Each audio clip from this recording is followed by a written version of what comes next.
You will hear a number of different recordings and you will have to answer questions on what you hear. There will be time for you to read the instructions and questions and you will have a chance to check your work. All the recordings will be played once only. The test is in 4 sections. At the end of the test, you will be given 10 minutes to transfer your answers to an answer sheet. Now turn to Section 1. Section 1. You will hear 2 colleagues, Marcus and Ella, discussing details about the coming office party. First, you have some time to look at questions 1 to 5. You will see that there is an example that has been done for you. On this occasion only, the conversation relating to this will be played first. Okay, Ella. As you know, you and I have to make the big decision about in which restaurant we are going to hold our office celebration. Well, we're celebrating 20 years of operation, so I think it has to be a good restaurant, something which will really impress people and make them think better of the company. The company will be celebrating 20 years of operation, so 20 has been written in the space. Now we shall begin. You should answer the questions as you listen, because you will not hear the recording a second time. Listen carefully and answer questions 1 to 5. Okay, Ella.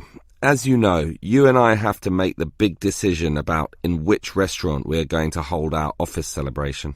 Well, we're celebrating 20 years of operation, so I think it has to be a good restaurant, something which will really impress people and make them think better of the company. We do have a budget, though. It's how much? $2,000, and that should be enough for a good meal. Actually, it's $3,000, not $2,000. I confirmed that today. That should be enough for a great meal, then. Well, this is a significant milestone. So, should we go for a buffet meal at a local hotel? All you can eat? Something like that? The Chesterfield Hotel has good food. I've eaten there before. Very impressive. Yes, I've got the brochure here. Do you know how much it costs? The full buffet banquet is beyond us, I'm afraid. Yes, but we don't have to get the banquet. They have set meals for cheaper prices. Show me the brochure. What about this? Set meal C is $50 a head, and that's just within our price range. It includes a main meal with prawns, and there's other seafood as well. Look, there's even a seafood platter with crabs, oysters, everything you like. But not everyone likes seafood. Let me see the brochure. Actually, set meal D looks better to me. More meat-based. How much is it? Meal A is $70, B is $60, and so on. So D is even cheaper at $45. OK, and we could spend the money we save on other things, such as a lottery present or something. The main meal is lamb, and everyone likes that, right? It comes with soup, dessert, coffee, all the frills that you'd expect. What's the soup? Actually, all the meals come with soup. Meal A is lobster soup, B is prawn, C is clam, but ours is chicken. Ah, I like that. Chicken is simple but tasty. All those seafood soups are not nearly as nice. So, why don't we take meal D then? Before you hear the rest of the conversation, you have some time to look at questions 6 to 10. Now listen and answer questions 6 to 10. All right, we've picked the restaurant and meal for this celebration, so that just leaves the time and date to be decided. We need to do it soon. This month is the 20th anniversary, so what about the 14th? 14th? But wouldn't it be better to do it after the end of quarter reports are handed in? That way everyone will feel more relaxed. That's the 18th, after the middle of the month. Good thinking. That's why you're the office manager and I'm not. And that leaves the starting time. After work, but not too late, right? Well, any time is fine, I should think. 7 p.m, 7:30, 8 p.m. Does it really matter? Not too late, though. 8 p.m. is too late. 7 p.m. might be too early for those submitting the end-of-day accounts. Split the difference then. Take the middle time. That will please everyone. Sounds fine by me. Let's do that then. Now, that leaves the minor details, you know, about clothes and what to bring and... Clothes? Isn't this an informal event? Yes, but it is an anniversary and we don't want people in jeans and jogging shoes. We don't necessarily want formal dress either. I agree. Formal is too, well, formal. Smart casual is better. Let's just say smart casual, okay? Okay, and should we allow smoking? Isn't that the hotel's decision? Do they allow smoking? They do, in designated areas, well away from the eating tables. Personally, I hate smoking and would like to ban it completely from this function, but to be reasonable, I think we can just follow the hotel's policy. If they allow it, so can we. Okay, that sounds fine. That just leaves... Whether the guests should bring anything with them? I think it would be a nice idea if everyone brought a... Let me guess, a card, right? A getting to know you card. No, a present, a small present, of course, to be put into a large box, and then everyone can reach inside and pull out something. A lucky dip. That should be a good laugh, don't you think? Great idea. That is the end of section 1. You now have half a minute to check your answers. Now turn to section 2. Section 2. You will hear a construction worker and university officer discussing the effects of some new construction on the university premises. First, you have some time to look at questions 11 to 15. Now listen carefully and answer questions 11 to 15. Hello, Helen, is it? Yes, that's right. And let me begin by saying that your construction is already causing considerable disturbance to our student body. I'm afraid we have deadlines to meet, but you did ask for a timetable. We can certainly try to do the noisiest work at specific times when it least disrupts the students. Good. I've already emailed you about sensitive times of the day. Obviously, our lunch period is the best time for you to do all the noisy work. Yes, and as a result, in that time we are reserving all the jackhammer and drilling work necessary for breaking up the old concrete paths. So that will be between noon and 1:30 p.m. It will result in some delays to us, but not enough to significantly put us behind. So we're happy to do it at that time. The other time you mentioned as favourable for our noisiest work is after 5 p.m. As you know, due to the deadlines, we work at night to 8 p.m. Yes, I see the lights at night when I walk to my car. Well, we can similarly put most of the digging of earth, or in other words the excavation, to that time. And that work is certainly noisy due to the engines of the earth-moving vehicles.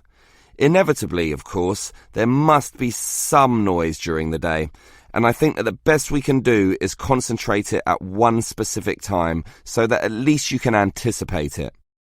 That time will be from 10 a.m. to noon. We've just finished cutting down and sawing up all the trees, so that morning period will now primarily be involved with the pouring of concrete. That must be done early in the day to allow the concrete to harden during the daylight hours. It will involve considerable noise, I'm afraid, mostly from the trucks and concrete mixers, so expect some racket in those 2 hours. So what will happen in the late afternoon? Will it be quiet enough for exam work? I believe so, since in that first hour and a half we'll be having our lunch break, and in the remaining 2 hours we'll just be making the concrete look nice, you know, removing leaves, broken pieces, and making it all level and flat before it hardens. So the noise will certainly be at a minimum in that period of time. Before you hear the rest of the talk, you have some time to look at questions 16 to 20. Now listen and answer questions 16 to 20. Well, it's good to know this construction activity won't disturb us too much, and I trust it's all worth it. Perhaps you can tell me how this new plaza will look when it's all finished. Can you give me some idea of the final appearance? Oh, it's going to look very nice. For a start, right now we've just got concrete paths, and as you can see, we're breaking that up and removing it, and soon we'll be laying polished stone. Really? Stone? And polished too? Yes, it will look very good, nice and shiny, giving a touch of class. The university is certainly spending some money on this. I guess it will be the Showcase Plaza, especially with a fountain as well in the front corner. And there'll be shops too at the back in that other corner area. Right now it's just empty space, but soon you'll be able to buy things there. Not just from one shop either, but many. I suppose that will help the university draw some income as well. And see that long narrow part on the left-hand side? We had planned to put seating there, but we soon realised that wasn't such a good idea. We thought about a coffee shop, but finally decided that it would be better to have a garden, since there's so much natural sunlight around that area, so that's what we're doing. It should look very nice indeed, particularly when it grows a bit. And after some thought, it was decided to put the seating in the centre of the plaza, since being right in the middle allows everyone to be seen, and everyone to see everything, creating a very fun atmosphere. Along those same lines, that is, in order to create a better atmosphere, we're changing the facade of the buildings facing into the plaza. Right now there's nothing there, just walls without any ornamentation.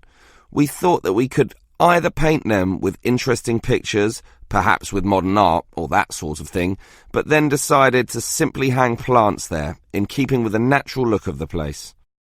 Well, keep up the good work. I'm sure it's going to look wonderful when it's all finished. That is the end of section 2. You now have half a minute to check your answers. Now turn to section 3. Section 3.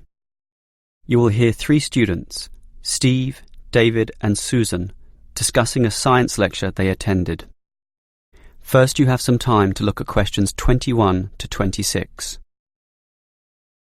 Now listen carefully and answer questions 21 to 26. What did you think about the lecture, David? I thought it was rather interesting. I liked the way it examined the personalities as well as the achievements of the 3 great physicists of history. It was also interesting in the way it highlighted that all of them had traits in common, despite being removed by centuries. What did you think, Stephen? I thought, for their times, all 3 scientists were quite revolutionary. Also, I found it quite funny how Galileo, the Italian physicist, in his great work, what was it called? It's usually abbreviated to 2 systems. Yeah, in the 2 systems. It isn't really science in the conventional sense at all because it's so funny. How can science have characters, one of them with the name Simplicio? I think, though, that it stands as significant in that it was the first major work in which authority was challenged. Before that, the church and the state and royalty all held absolute authority over the thinking of the times, but Galileo was brave enough to challenge this by putting forward scientific truth. It simply started everything. I agree with you there, and it was important, and I don't wish to underestimate that at all, but Galileo's works were somewhat scattered. He couldn't fuse all the ideas together. That had to wait for Newton's Principia. So why do we call it that? It's not even English. Well, Newton wrote his Principia in Latin, as was the practice of all scientists of the time. Principia is the key word in the title, which we usually use when referring to this great work. And I think you're right, David. Its significance lies in the way it finally created order. Before that, things were still confused, disordered, let's say. That's right, Susan. With Newton, the heavens became like a clockwork mechanism where the orbits and motion of the planets and comets could be predicted. Newton simply created order and suddenly the universe seemed understandable. Until Einstein came along and confused the hell out of everyone. Yes, I agree that his relativity is mathematically complex, but once you conquer this, it is remarkably straightforward. Why did he call it relativity, anyway? Because every motion is relative to the motion of other bodies, hence relativity. I suppose it's a logical name, when you think about it. Yes, and the significance of the theory lay in the way it explained gravity. Prior to that, gravitational motion or action at a distance was just assumed to happen, but nobody quite knew why. Einstein was successful in providing a theory which explained this, and that theory has lasted to the present day. That makes it quite an accomplishment. I think we'd have to agree that all three scientists accomplished much in their own way. Before you hear the rest of the conversation, you have some time to look at questions 27 to 30.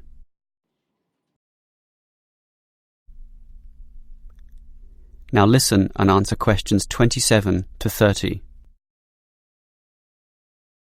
So, David, you're obviously impressed with these three scientists, so it would be interesting to know who you think was the greatest of all. Well, strictly it's impossible to say, since everything is relative to the times in which these scientists lived. Newton built upon the works of Galileo and Einstein built upon the works of Newton. But that's not true, actually. Einstein's theories were non-Newtonian, which is why they were so substantially ahead of their time. Given this, I'd say Einstein is the greatest. Well, certainly, Steve. I accept that Einstein was great and substantially ahead of his time, but Newton's laws are still used today. Galileo, in contrast, didn't form any workable theory that lasted, and Einstein's theories are more just theoretical abstractions. Well, not really. We still use them for cosmological theories, black holes. Not for everyday life, not for normal planetary physics. In that sense, Newton has stood the test of time and must be considered the best of all. What do you think, Susan? Did you know that Newton's first law of motion is often attributed to Galileo, and that Galileo is known as the father of modern science, even by Einstein, which supports him being the greatest? I would say that we must acknowledge the man who first started the scientific revolution. Without his work, we wouldn't have Newton or Einstein. Oh, Susan, that's ridiculous. Galileo's works were unscientific and almost farcical. Look, here's Peter. Let's ask him. Peter, which scientist do you think was the greatest? Greatest? The old argument. Einstein is the conventional answer, but when it comes down to it, no one quite knows what his theories really mean. Newtonian physics is at least understandable, so I'll go for him. Yes, there you go. Well, we'll just have to agree to disagree on that one. That is the end of section 3. You now have half a minute to check your answers. Now turn to section 4. Section 4. You will hear a lecturer talking about brands and branding. First, you have some time to look at questions 31 and 32. Now listen carefully and answer questions 31 and 32. In the Wild West, without fences or defined ownership of land, one man's cattle could easily be mixed up with another. Hence, cattle were branded. That is, a sign was scarred onto their skin using a hot iron brand.